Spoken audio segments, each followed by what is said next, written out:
Hi guys, good evening. कैसे आप सभी? वेलकम बैक टू ज़ियारफ अड्डा। मैं प्रियांशी शर्मा, आपकी होम साइंस मेंटर। इस सेशन में आपका स्वागत करती हूँ। सेशन को करेंगे लाइक एंड शेयर, एंड जिसने चैनल सब्सक्राइब नहीं किया है तो कर लीजिए।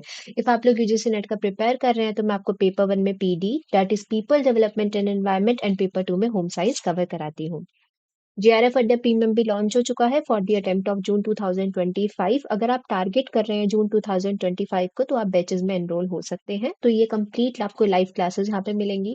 डेली क्लास वाइज क्विजेस और पीडीएफ्स मिल जाएंगे। इंटरव्यू गाइडेंस प्रोग्राम मिल जाएगा। Complete video courses with the doubt clearing sessions होंगे। 10 ईयर की PYQ with the detail video solutions मिल जाएंगे। मॉक टेस्ट आपको मिल जाएंगे यहाँ पे, और आपको कंप्लीट स्टडी प्लान यहाँ पे देखने के लिए मिलेगा। तो आप यहाँ पे एनरोल कर सकते हैं। आप यूज कर सकते हैं code J20 in order to get 20% discount on all the courses on the GRF Adda. ठीक है, तो आप हमारी इस प्रीमियम जर्नी का हिस्सा बन सकते हैं। तो आज के सेशन में हम बात करने वाले हैं कि पूरा कंप्लीट आपका जो भी सारी जानकारी होती है मैं ट्राई करूंगी इस सेशन में आपको दे पाऊं कि क्या क्या बेनिफिट्स रहते हैं, सिलेबस क्या रहता है, आपका पैटर्न क्या रहता है, एलिजिबिलिटी क्राइटेरिया क्या रहता है, आपको कैसे इसको तैयारी करनी है। तो हम सारी चीजों को अच्छे से इस सेशन में बात करते हुए चलेंगे। ठीक है, तो सबसे पहले हम बात करते हैं कि यूजीसी नेट, ठीक है, जो कंडक्ट करवाया जाता है एनटीए द्वारा, that is the national testing agency द्वारा। तो उसके क्या क्या बेनिफिट्स होते हैं? तो सबसे पहले एक तो होता है, ये देखो, it is a minimum eligibility criteria. किसके लिए? असिस्टेंट प्रोफेसर के लिए। देखो, सारी चीजें अभी तक जो भी न्यूज में चल रही है वो सारे के सारे अभी ड्राफ्ट्स ही हैं। अभी भी जो आपका मिनिमम एलिजिबिलिटी क्राइटेरिया की बात करूं वो आपका यही रहने वाला है कि आपका यूजीसी नेट आपका क्वालिफाई होना ही चाहिए। ठीक है, आप यहाँ से करके अपना जीआरएफ ले सकते हैं। आप पीएचडी में एनरोल हो सकते हैं। जब आप पीएचडी में एनरोल हो जाएंगे, देखो आपके दो तरीके हैं। या तो अगर आपने जीआरएफ क्वालिफाई कर रखा, आपका कैटेगरी 1 हो, या अगर आपका कैटेगरी 2 है तो आप वहां से आप नॉन नेट फेलोशिप के लिए भी अप्लाई कर सकते हैं। तो आपको एक तरीके से फंड सरकार प्रोवाइड करेगी, तो आपको एक थोड़ा सा क्या हो जाएगा, अपने फाइनेंसेस में थोड़ा सा हेल्प आउट हो जाता है। ठीक है, या पे यार यहाँ पे आप नॉन नेट फेलोशिप के लिए अप्लाई कर सकते हैं। ठीक है, यहाँ पे भी आपको मिल जाएगी। और यहाँ पे जीआरएफ जो आपका क्या हो जाता है, 38,000 का जो आपका पर मंथ होता है वो आपको यहाँ पे देखने के लिए मिलेगा। तो आप यहाँ से जीआरएफ के लिए एनरोल कर सकते हैं। पीएचडी में एनरोल आप हो सकते हैं। ठीक है, और एक आपको थोड़ा सा करियर प्रोस्पेक्टस के हिसाब से आपके अकेडमिक है, रिसर्च है, गवर्नमेंट जॉब में है, वो आपका थोड़ा एनहांस हो जाता है। करियर अपॉर्चुनिटीज आपके लिए खुल जाती है न्यूट्रिशन फील्ड में, चाइल्ड डेवलपमेंट फील्ड में, टेक्सटाइल्स है, आपका फैमिली वेलफेयर है, इन सभी में। रिकॉग्निशन आपको एक सोसाइटी में एक अपर एज पे मिलता है। एक आपको प्रेस्टिजियस एक जॉब आप कह सकते हैं, एक प्रेस्टीज आपको सोसाइटी में, एक जो ऑरा होता है वो आपको सोसाइटी में मिल जाता है। एक करियर एडवांसमेंट भी आप यहाँ पे बोल सकते हैं कि आपका हो जाता है। तो ये आपके कुछ बेनिफिट्स रहते हैं अगर आप अपना यूजीसी नेट क्वालिफाई कर लेते हैं। ठीक है जी। तो अगर बात करें तो भैया ये वाला एग्जामिनेशन आपका साल में 2 बार होता है। ठीक है, एक आपका होता है जून सेशन, एक होता है आपका दिसंबर सेशन। तो एग्जाम मोड जो आपका रहता है, सीबीटीए बेस्ड एग्जामिनेशन रहता है, conducted online on the computer based आपका ये टेस्ट रहता है। ठीक है, अगर मैं एलिजिबिलिटी क्राइटेरिया की बात करूं तो अगर आपने अपना पीजी कंप्लीट कर लिया या फिर आप पीजी अभी परस्यू कर रहे हैं अपने फाइनल ईयर में, सेकंड सेमेस्टर में, तो आप इस एग्जामिनेशन को भर सकते हैं। या फिर अगर आपने कोई भी 4 साल का अपने कोई भी अपना इंटीग्रेटेड अगर कोर्स किया है, फॉर एग्जाम्पल बीटेक वगैरह किया है, तो भी आप यहाँ पे अप्लाई कर सकते हैं। ठीक है जी। और अगर आपको चाहिए क्या, अगर आप जनरल कैटेगरी से बिलोंग करते हैं, अनरिजर्व कैटेगरी से बिलोंग करते हैं, तो आपके मास्टर्स में मिनिमम आपके 55% आपके नंबर होने चाहिए। और अगर बात करें, अगर आप ओबीसी, एससी या फिर एसटी कैटेगरी से बिलोंग करते हैं, तो आपके 50% मार्क्स आपके मास्टर्स में होने चाहिए। ठीक है, ये आपका कुछ आपका एलिजिबिलिटी क्राइटेरिया रहता है। और अगर बात करें तो यहाँ पे एज लिमिट जो आपकी रहती है वो 30 साल रहती है। रिलैक्सेशन एज पर वुमेन कैंडिडेट को 5 साल का, एससी एसटी पीडब्ल्यूडी वालों को 5 साल का, ओबीसी एनसीएल 3 इयर्स होता है, और एलएलएम के लिए 3 इयर्स रहता है। तो ये आपका क्या हो जाता है, ये आपका रिलैक्सेशन होता है। उसके बाद हम बात करते हैं एग्जामिनेशन पैटर्न की। तो देखो भैया, इसमें आते हैं 2 पेपर। ठीक है, 3 घंटे का ये एग्जामिनेशन होता है। ठीक है, 3 घंटे का एग्जामिनेशन होगा जिसमें आपके 2 पेपर होते हैं। पेपर 1 होता है आपका जनरल पेपर होता है, और पेपर 2 आपका सब्जेक्ट स्पेसिफिक पेपर होता है। ठीक है, आपका जो जनरल पेपर 1 होता है उसमें आपके टोटल 50 क्वेश्चन आते हैं जो कि आपके 100 नंबर के होते हैं। तो इसमें एक क्वेश्चन आपका कितने नंबर का होता है, 2 नंबर का आपका होता है। ठीक है, तो इसमें मैं बात करूँ, आपका पेपर 1 होता है और पेपर आपका 2 होता है। पेपर 1 में कितने होते हैं जी, 50 क्वेश्चन होते हैं। 50 क्वेश्चन इंटू 2 कर दोगे तो कितना आ जाएगा आपका भैया, 100 नंबर आ जाएगा। ठीक है, और पेपर 2 में आपके कितने होते हैं, आपके होते हैं 100 क्वेश्चन।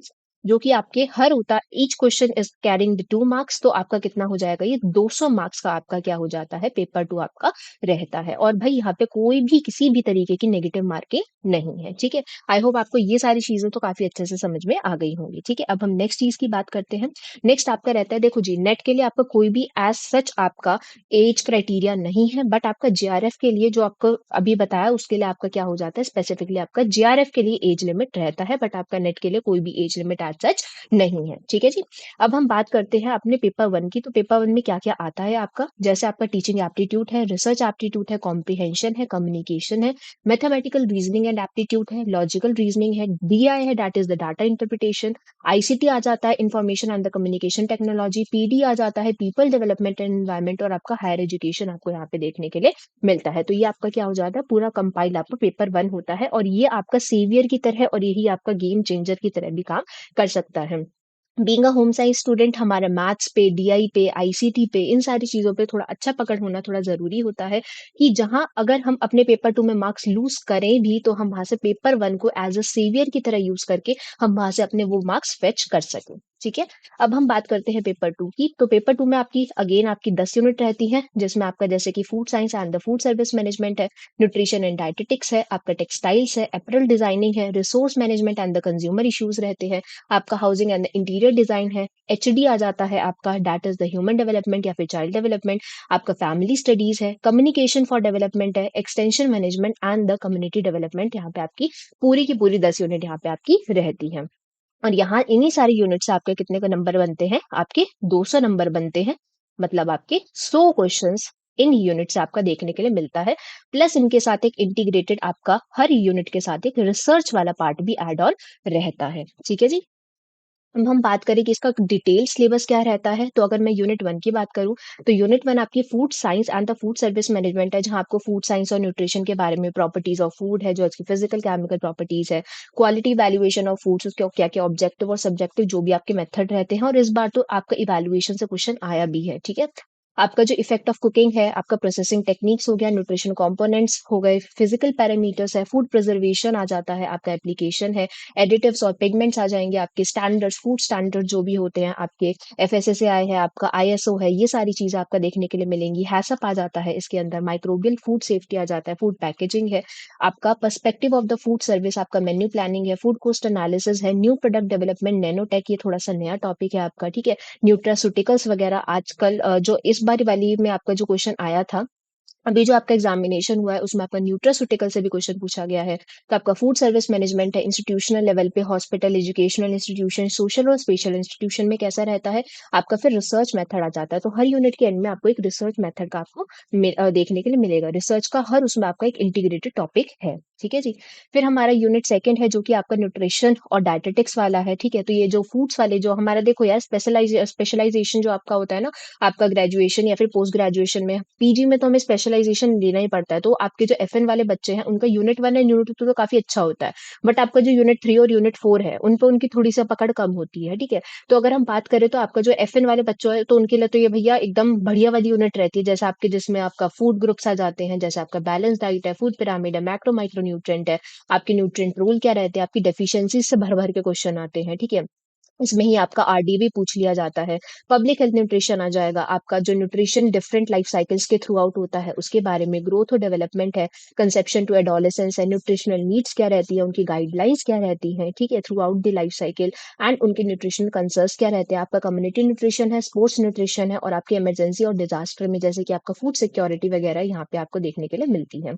फिर आपका न्यूट्रिशनल असेसमेंट है, क्या क्या मेथड्स और टेक्निक्स यूज किए जाएंगे, न्यूट्रिशनल इंटरवेंशंस आपकी कौन कौन सी यूज की जाएंगी, आपके पॉलिसीज हैं, आपके प्रोग्राम्स है, बहुत सारे क्वेश्चंस हैं, पॉलिसीज और प्रोग्राम्स आपके देखने को मिलते भी हैं, जैसे आपका आयुष्मान भारत हो गया, ठीक है, एक्सेट्रा, ये काफी सारे आपके प्रोग्राम्स रहते हैं। फूड एंड आपका न्यूट्रिशन सिक्योरिटी के ऊपर, क्लिनिकल और थेरेपेटिक न्यूट्रिशन के ऊपर आ जाता है, ठीक है। और आपका डिफरेंट डिफरेंट क्लिनिकल कंडीशन में आपको कैसे तरीके की डाइट रिकमेंड करी जाएगी उसके ऊपर आपका ये आ जाता है, ठीक है। तो क्लिनिकल डाइट से आपका काफी ज्यादा क्वेश्चंस आ जाते हैं, डाइट काउंसलिंग एंड मैनेजमेंट हो जाता है। फिर आपका वही रिसर्च मेथड से आपका रिसर्च डिजाइन है, प्रिंसिपल है, पर्पस ऑफ रिसर्च वाला आपको देखने के लिए मिलेगा।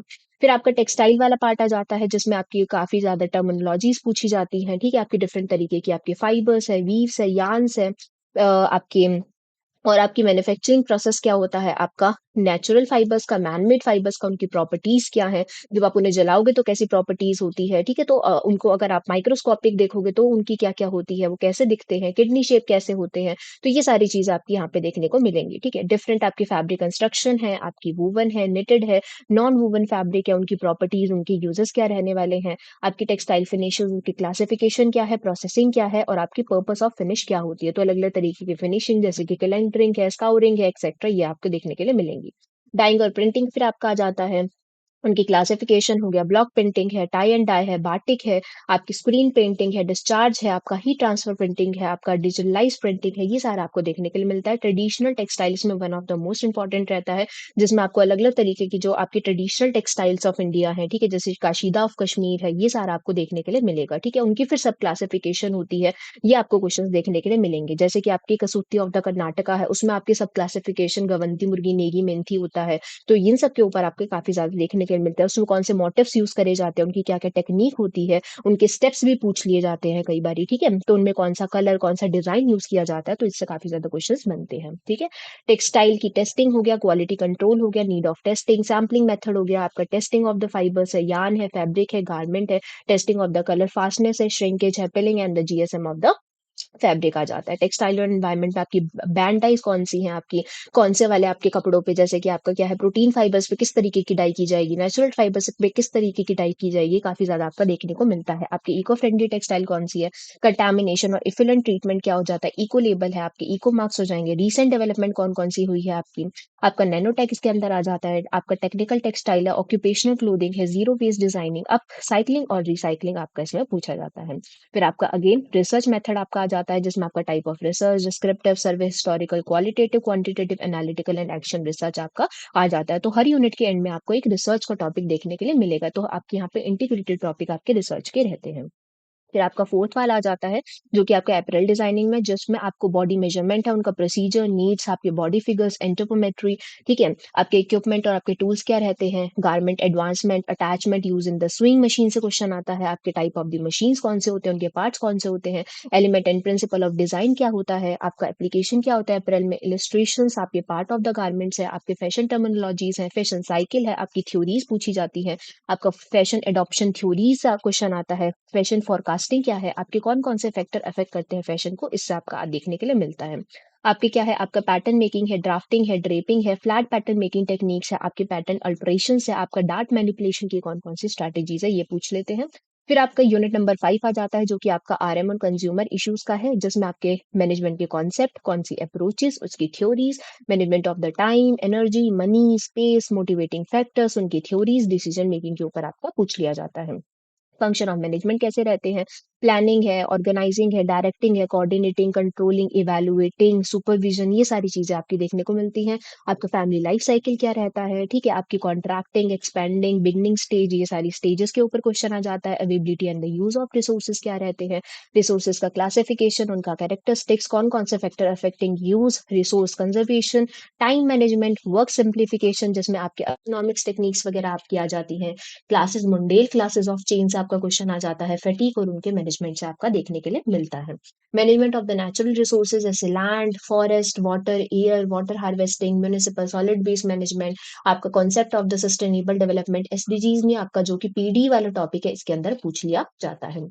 आपका मनी मैनेजमेंट क्या है, आपका फैमिली इनकम है, टाइप है, उनकी सप्लीमेंटेशन है, बजटिंग है, हाउस होल्ड अकाउंट्स हो जाएँगे, आपके फैमिली सेविंग्स हो जाएँगे, इन्वेस्टमेंट है, टैक्स इम्प्लीमेंटेशन इसमें देखने को मिलता है। ह्यूमन रिसोर्स मैनेजमेंट, इनकी functions, need, human resource development challenges, function, man power planning, training assessment, आपका training, methodology, training evaluation, on training, off training, job आपका मैनिपुलेशन क्या होता है, आपका स्पेसिफिकेशन होता है, जॉब रोटेशन क्या होता है, इन सारी चीज़ों से आपका क्वेश्चन देखने को मिलता है। कंज्यूमर क्या है, कौन है, उसके क्या-क्या रोल होते हैं, राइट क्या होते हैं, ठीक है? उसकी रिस्पॉन्सिबिलिटीज़ क्या हैं, कंज्यूमर बिहेवियर कैसा होना चाहिए, कंज्यूमर की क्या-क्या प्रॉब्लम होती है, उसका एजुकेशन, उसकी एम्पावरमेंट, इन सब से भी आपका देखने को मिलता है। इसी से रिलेटेड आपके कुछ एक्ट्स भी पूछ लिए जाते हैं, कुछ आर्टिकल्स हों तो उससे भी क्वेश्चन आपका बन जाता है।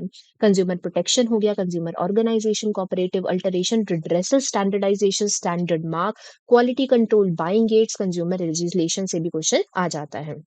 फिर आपका एंटरप्रेन्योरशिप्स है, उसके कॉन्सेप्ट क्या है, प्रोसेस क्या है, बैरियर क्या है, एंटरप्रेन्योरियल मोटिवेशंस है, चैलेंजेस है, एंटरप्राइज सेटिंग, आपका प्रोजेक्ट प्लानिंग, अप्रेजल, आपका एंटरप्राइज मैनेजमेंट, फिर आपका नेक्स्ट आपका रिसर्च मेथड वाला आपका हर उसमें आपको देखने को मिलेगा। इसमें फिर सैम्पलिंग है, टाइप ऑफ सैम्पलिंग है, प्रोबेबिलिटी, नॉन प्रोबेबिलिटी, फिर उनकी सब क्लासेस आ जाती हैं, तो इसमें आपको देखने के लिए मिलता है।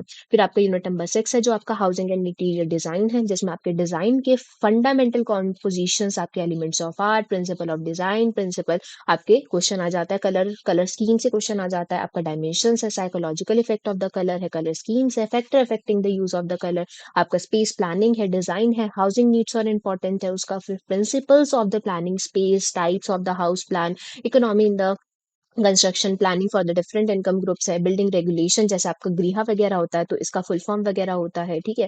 इसमें कौन कौन से आप जैसे ब्रीम वगैरह ये क्या क्या यूज कर सकते हैं, आपके क्या क्या नॉर्म्स और स्टैंडर्ड रहते हैं, जोनिंग जो होती है अलग अलग तरीके की, housing for the special groups and the areas, आपका हाउसिंग फाइनेंस वगैरह, इससे क्वेश्चन आ जाता है। हाउसिंग एंड एनवायरमेंट है, जैसे आपके कौन कौन से बिल्डिंग मटीरियल कौन से यूज है, ग्रीन रेटिंग सिस्टम से क्वेश्चन आपका देखने के लिए मिला था, एनर्जी एफिशिएंसी है, एनर्जी ऑडिटिंग है, आपका indices of the indoor comfort कौन कौन से होते हैं, energy as a resource, conventional, non conventional, renewable, non renewable, ये अगेन मैं कह सकती हूँ कहीं ना कहीं पीडी से आपका रिलेट करता है, ठीक है। आपके क्या आ जाते हैं फिर, national efforts on the energy conservation आप ये कैसे कर सकते हैं, प्रोडक्ट डिजाइन है, डिजाइन थिंकिंग है, डिफ्यूजन एंड आपका कम्युनिकेशन, अर्गोनॉमिक्स, कंजर्वेशन, इनोवेशन है, डिजाइन से आपके क्वेश्चंस देखने को मिल जाते हैं। फिर आपके अर्गोनॉमिक्स है, उसका significance, scope, anthropometry, man machine environment relationship क्या होता है, कौन कौन से फैक्टर अफेक्ट करते हैं, physiological cost of the work, आपके बॉडी मैकेनिक्स है, आपके functional design of the work space है, टाइम एंड मोशन स्टडी है, आपके एनर्जी स्टडीज है, उसके आपके क्वेश्चंस आ जाते हैं। आपका फिर फर्नीचर है, आपका जो किस किस तरीके का फर्नीचर यूज हो रहा है, आपकी टाइप ऑफ लाइट है, वॉल्स है, ठीक है। उसके बाद हिस्टोरिकल पर्सपेक्टिव, आपकी विंडोज होती हैं, आर्किटेक्चर स्टाइल्स हो जाते हैं, कंटेम्प्रेरी टेंट्स है, वॉल फिनिशेस हैं, आपके window and the window treatments है। फिर आपका अगेन रिसर्च मेथड है, जिसमें आपका selection and the preparation of the tool of the data collection, questionnaire, interview, observation, measuring scales, ranking and the measurement, reliability and the validity of the tools आपको यहाँ पे देखने को मिलेगा। ठीक है। फिर आपका यूनिट नंबर 7 है, जो कि आपका एचडी वाला है, चाइल्ड या फिर आपका ह्यूमन डेवलपमेंट कह सकते हैं। तो इसमें आपके principle of the growth and development, cephalocaudal, proximodistal क्या होता है, care during the pregnancy and the prenatal and the neonatal development है, कौन कौन सी थ्योरीज हो जाती हैं आपकी अर्ली चाइल्डहुड केयर और एजुकेशन से, जिसमें आपकी कौन कौन सी एक्टिविटी है जो कि आपके होलिस्टिक डेवलपमेंट को प्रमोट करेगा, फैमिली का इन्फ्लुएंस क्या होता है, peer, school, community, culture, personality development में क्या असर डालता है, चिल्ड्रन और person with the special needs के ऊपर आता है, सपोर्ट है, स्पेशल एजुकेशन है, prevention of the disabilities and the rehabilitation, तो रिहेबिलिटेशन सेंटर्स के बारे में कौन कौन से आपके एक्ट्स होते हैं, कौन कौन से आपके अलग अलग तरीके के प्रोग्राम्स है जो कि आपके चलाए गए हैं फॉर द रिड्रेसल। फिर आपका चिल्ड्रन एट रिस्क है, आपका चाइल्ड लेबर है, स्ट्रीट चिल्ड्रन है, children of the dispute, orphan, child abuse and the child trafficking के ऊपर आपका देखने को मिलता है। एडोलेसेंट एंड यूथ है, क्या क्या चेंजेस है, चैलेंजेस है, प्रोग्राम्स है कि प्रमोट करेंगे उनकी ऑप्टिमल डेवलपमेंट को। एडल्टहुड एक कैरेक्टरिस्टिक है, changing roles and responsibility and the early and the middle adulthood हो जाएगा। फिर आपका एजिंग हो जाएगा, जिसमें आपके physical and the psychological changes and the care needs है। फिर आपके रिसर्च मेथड यहाँ पे आपको देखने को मिलेगा। फिर आपके यूनिट नंबर 7 जो कि आपका फैमिली स्टडीज वाला होता है, जिसमें आपको फैमिली एंड मैरिजेस रिलेशनशिप के डायनामिक्स, आपके फैमिली वेलफेयर की approaches, programme, challenges, role in the national development हो गया, डोमेस्टिक वायलेंस हो गया, आपका मैरिटल डिसहार्मनी है, कन्फ्लिक्ट है, रेजोल्यूशन ऑफ द कन्फ्लिक्ट है, आपका parent education, type of the parenting कौन कौन से होते हैं, ऑथोरिटेरियन, नेग्लेक्टफुल, आपका ऑथोरिटेटिव एक्सेट्रा, ठीक है। आपके positive parenting, community education, family D और डिसऑर्गेनाइजेशन, सिंगल पेरेंट फैमिलीज कौन सी हैं, फैमिली स्टडीज है, जैसे आपके family in the crisis, family therapy, initiative क्या क्या ले सकते हैं, ह्यूमन राइट हो गया, राइट ऑफ द चिल्ड्रन, आपके right of the women, right of the status of the women and आपका जनरल रूल्स कौन से होते हैं, गाइडेंस एंड काउंसलिंग होता है, तो इनका क्या क्या रहता है, इनका क्या डिफरेंस होता है, अक्रॉस द लाइफ स्पेन कैसा होना चाहिए for the care giver, health and the wellbeing of the across the different आपका डेवलपमेंट। फिर आपका रिसर्च मेथड वाला यहाँ पे आपका पार्ट आ जाएगा, जिसमें आपका data collection and classification, coding, tabulation and the inferential and the descriptive statistics आपका यहाँ पे आ जाएगा। एडोलेसेंट एंड यूथ है, आपके कौन कौन से चेंजेस है, चैलेंजेस हैं आपके program to promote the optimal development, adulthood characteristics, आपके changing roles and the responsibility and the early in the आपका मिडल एडल्टहुड है, आपका एजिंग वाला आ जाएगा, physical and the psychological care and needs and आपका रिसर्च मेथड आ जाता है। फिर आपका कम्युनिकेशन डेवलपमेंट आपका आ जाएगा, जिसमें आपके बेसिक्स ऑफ द कम्युनिकेशन, आपका nature, characteristic, function, process, model, element, principle, barrier, perception, persuasion and empathy, type of the communication, जो कि आपका पेपर 1 में भी आपकी कम्युनिकेशन वाली यूनिट है, तो ये आपका पेपर 1 से यहाँ पे काफी अच्छे से आपका क्लियर हो जाएगा। तो आपके level of the communication transactions हैं, आपकी प्रोसेस ऑफ द लिसनिंग होती है।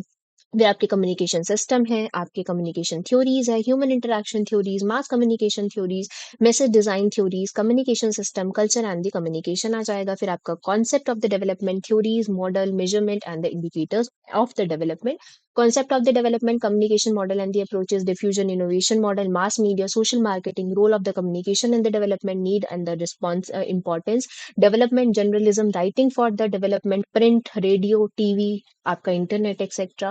फिर आपकी concerns of the development, communication, gender, health, environment, sustainability, human right, population, literacy, rural and the tribal development आ जाएगा।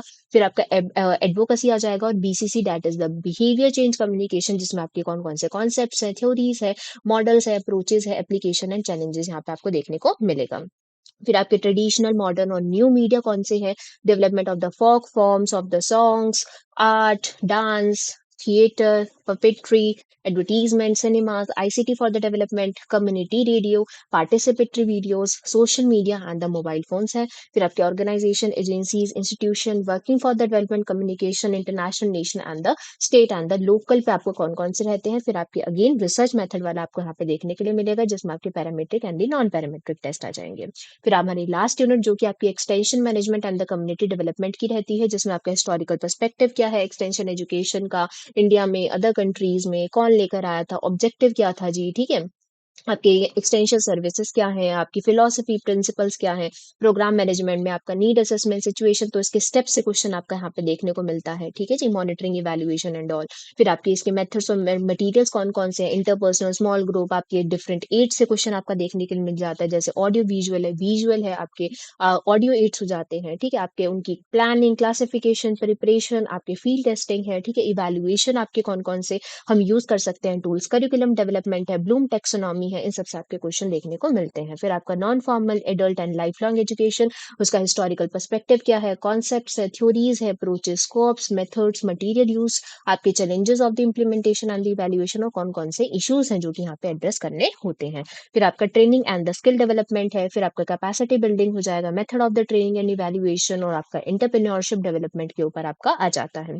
फिर आपका कम्युनिटी डेवलपमेंट, उसके पर्सपेक्टिव, उसकी approaches, community organisation, leadership, support structure of the community development, Panchayati Raj institution बहुत important है, NGOs आ जाते हैं आपके, कम्युनिटी बेस्ड ऑर्गेनाइजेशन है, people participation and the stakeholder perspective, और यहाँ से आपका one of the most important that is your PLA, that is the participatory learning and action methods and techniques. इस बार भी आपका पीएलए से क्वेश्चन देखा गया था, ठीक है। फिर आपके डेवलपमेंटल प्रोग्राम, आपके अर्बन में, रूरल में, ट्राइबल पॉपुलेशन ग्रुप्स में क्या है, आपके nutrition, education, health, wage and the self employment, women development and the skill development, sanitation और इंफ्रास्ट्रक्चर से जितने भी आपके प्रोग्राम्स एंड ऑल रिलेट करते हैं सारे यहाँ पे पूछे जाते हैं। फिर अगेन आपका रिसर्च मेथड से, जिसमें आपका scientific report writing, presentation of the data, interpretation and the discussion, ये सारी चीजें आपकी यहाँ पे आ जाती है, ठीक है।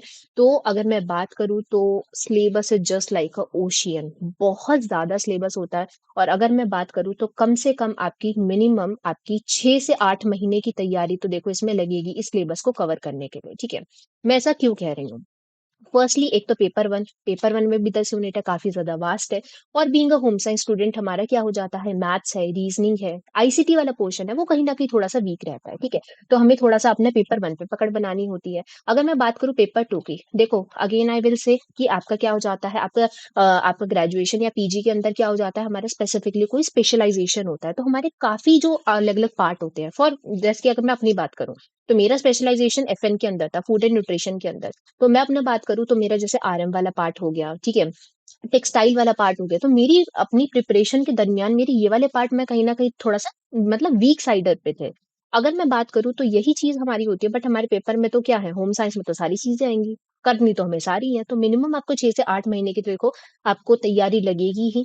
ये आपका एक ऐसा सिलेबस है ना, जहाँ पे आपने जो भी चीजें ग्रेजुएशन में पढ़ी हैं, जो भी चीजें पोस्ट ग्रेजुएशन में पढ़ी हैं, उसका कहीं ना कहीं आपको कंपाइल्ड अप देखने के लिए मिलेगा, ठीक है।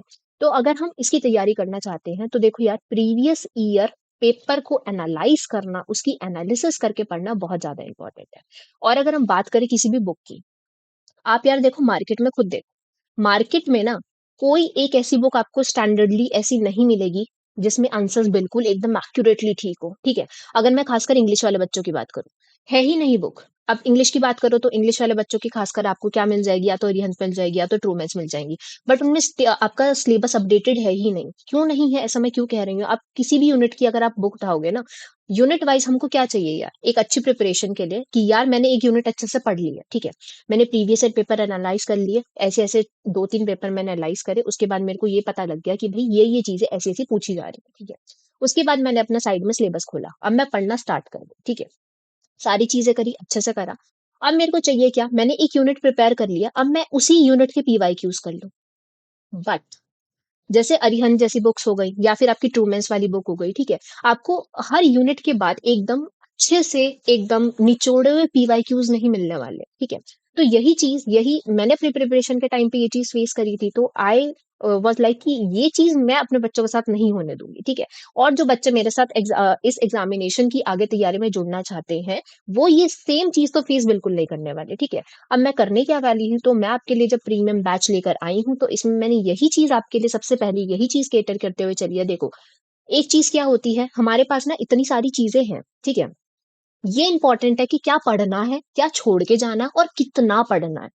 जहां से क्वेश्चन आएगा, जिस हिसाब से क्वेश्चन पूछे जा रहे हैं, जिस पैटर्न के क्वेश्चन पूछे जा रहे हैं, उसी से हम चीजों को देखते हुए चले और वही चीजें करते हुए चले। यार देखो, ओशियन है, जितना भी डीप डाइव कर लो, ठीक है, सिलेबस तो कभी खत्म ही नहीं होने वाला। बट हमें एंड तो करना है, उसका एग्जामिनेशन भी देकर आना है, तो इट्स वेरी इंपॉर्टेंट कि हम ना एकदम वही चीजें पढ़े जैसे आपकी पूछी जा रही है, क्रक्स में चीजों को देखते हुए चले। तो मैं अपने प्रीमियम बैचेस में यही चीज आपके लिए केटर करूंगी कि आपको एक तो ना टू द पॉइंट चीजें मिले, ठीक है। ऐसा ना हो कि आपको इतनी ज्यादा मैंने पोथी पत्रे दे दिए कि भैया पढ़ो, इतनी वाली वो चीज नहीं मिलेगी। जितना ज्यादा मैं आपको ट्रिक्स की फॉर्म में, जितना ज्यादा मैं आपको शॉर्ट कट की फॉर्म में, शॉर्टकट कहें या फिर आप टेबल्स कहें, this will be the right word, tables की फॉर्म में, आपको फ्लो चार्ट्स की फॉर्म में जितना ज्यादा मैं ट्राई करूंगी, मैं उतना ज्यादा आपको दे सकूं।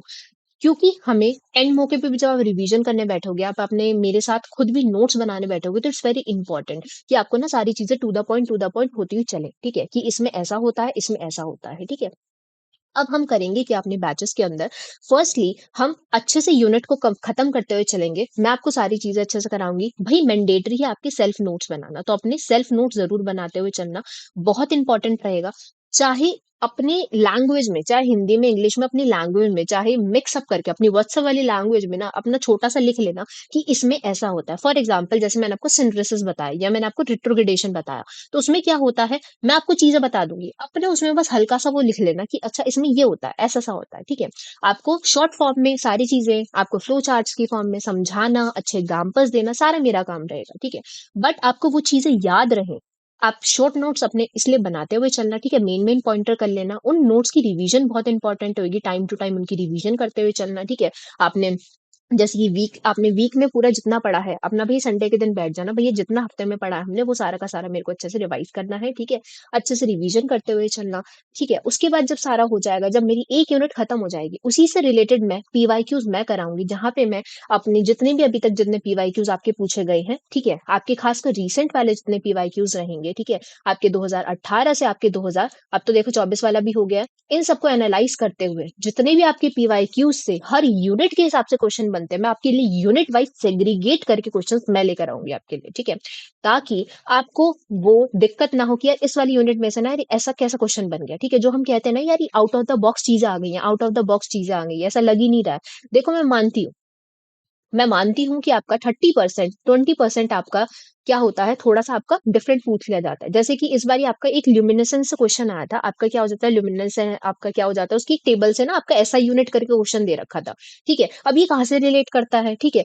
एक बार आपका क्वेश्चन पूछ लिया गया था कहीं ना कहीं, आपका स्टेयर्स है, स्टेयर कहाँ से रिलेट करेगा भाई, स्टेयर से हमारे क्वेश्चन आ जाते हैं, बताओ, ठीक है। तो यही सारी चीज है, तो इसी वजह से पीवाईक्यूज को एनालाइज करके पढ़ना बहुत इंपॉर्टेंट होता है। तो वही एनालिसिस के बेसिस पर ही मैं आपको चीजें कराने वाली हूँ, ठीक है। और उसके बाद इसके पीवाईक्यूज मैं सेग्रीगेट करके आपको कराऊंगी, क्योंकि भैया आपकी कोई बुक है ही नहीं, अवेलेबल ही नहीं है, ठीक है।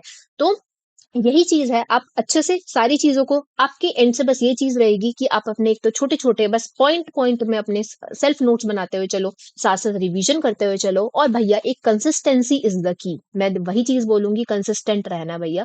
कंसिस्टेंसी में अपना सारे के सारे अपनी रोज़ पढ़ना है, ऐसा नहीं हो ये हमारे पता है सबसे बड़ा दिक्कत ही क्या होता है, हम ना पहले के स्टार्टिंग के डेज़ में ना जैसे कि अब हमारा एग्ज़ामिनेशन खत्म हो गया है, हमने तो वही ऐसा लगता है कि हम सारी चीज़ों को ना यार बीइंग अ स्टूडेंट हम भी यही करते हैं। क्या होता है सारी बुक्स को साइड में करके रख देते हैं, जी अब नहीं पढ़ना, अब तो भैया पेपर हो गया, अब तो हम मज़े करेंगे। भई ये चीज़ें नहीं करनी होती यार, आपका आंसर की आ जाए ठीक है, ना आए, हमें पता है हम पेपर कैसा देकर आए हैं, हमें पता है हम कौन-सी चीज़ को अपना टारगेट कर रहे हैं, कौन-से अटेम्प्ट को हम टारगेट कर रहे हैं। उसी की चीज़ों को देखते हुए मैं कहूँगी भई स्टार्ट हो जाओ, this is the right time, ठीक है? चाहे अपना दिन में 2 घंटा निकालो, चाहे अपना 1 घंटा निकालो, भई बट सेट असाइड करके अपना लग के करना पड़ेगा, ठीक है? दिस इज़ द टाइम जब हमको अपना एग्ज़ामिनेशन निकालना है। अपने अंदर से एक वो चीज़ होनी चाहिए कि हाँ भाई, इस बार तो हमें एग्ज़ामिनेशन निकालना ही निकालना है, ठीक है? तो यही सारी चीज़ें मैं आपको अपने प्रीमियम बैच में प्रोवाइड करने वाली हूँ, ठीक है? आपकी साइड से सिर्फ़ ये चीज़ रहेगी कि आप रिवीज़न करते चले, जो मेहनत वाला मेन काम है, वो पीछे मैं आपको सारी चीज़ें प्रोवाइड कर दूँगी। बट शर्त ये है कि आपको रिवाइज़ करना पड़ेगा भाई, ठीक है जी? तो आप फ्री ओरिएंटेशन सेशन में आज जुड़ सकते हैं। भैया ये देखो फ्री ऑफ कॉस्ट है, ठीक है? आज आपका ये सेशन रहेगा। आज आपका जो सेशन है ये लगा है आपका 9 बजे रात में। तो भई मेरे साथ जुड़ना ना भूलें इस फ्री ओरिएंटेशन सेशन में जेआरएफ अड्डा एप्लीकेशन पे जहाँ पे मैं आपको पूरा का पूरा अपना रोड मैप कि मैंने क्या प्लान बनाया, मैंने क्या स्ट्रैटेजाइज़ किया है सारी चीज़ों को ताकि हमारा ये एग्ज़ामिनेशन निकल पाए, उसके लिए हम कैसे करने वाले हैं, तो यहाँ पे मैंने ये चीज़ें प्लान आउट करी हैं। तो इस सेशन में ज़रूर जुड़िए ताकि आपको एक रोड मैप, एक आपको पूरा प्लान, एक स्ट्रैटेजी वाइज़ आपको पता लग जाए कि हमारा क्या स्टडी प्लानर होने वाला है। आपको वीकली मैं बता दूँगी कि भैया इस वीक में हम ऐसी-ऐसी चीज़ें करेंगे, ठीक है? उसके बाद फिर हम इसकी रिवीजन कर लेंगे और जब पूरा आपका कोर्स हो जाएगा, उसके बाद कैसे हम अपने क्वेश्चंस पे जंप करके फिर हम उसमें और क्वेश्चंस करेंगे ताकि हम ज़्यादा से ज़्यादा क्वेश्चंस प्रैक्टिस कर पाएँ, ठीक है? ये काफ़ी ज़्यादा आपका इम्पोर्टेंट रहेगा, तो इसमें मेरे साथ आप जुड़ना ना भूलिए और ये हमारे रहेंगे डिफरेंट प्लेटफ़ॉर्म्स, तो आप हमको यहाँ पे जॉइन कर सकते हैं। Thank you so much guys, bye bye, take care. I hope आपको आज का सेशन काफ़ी ज़्यादा अच्छा लगा होगा। आपका किसी भी तरीके का डाउट होता है, तो आप कमेंट सेक्शन में ज़रूर पोस्ट कीजिए। लेट मी नो कि क्या-क्या चीज़ें हैं, कैसे आप और चीज़ों को अच्छे से करना चाहते हैं। Thank you so much guys. बताइएगा आपको सेशन कैसा लगा। Bye guys.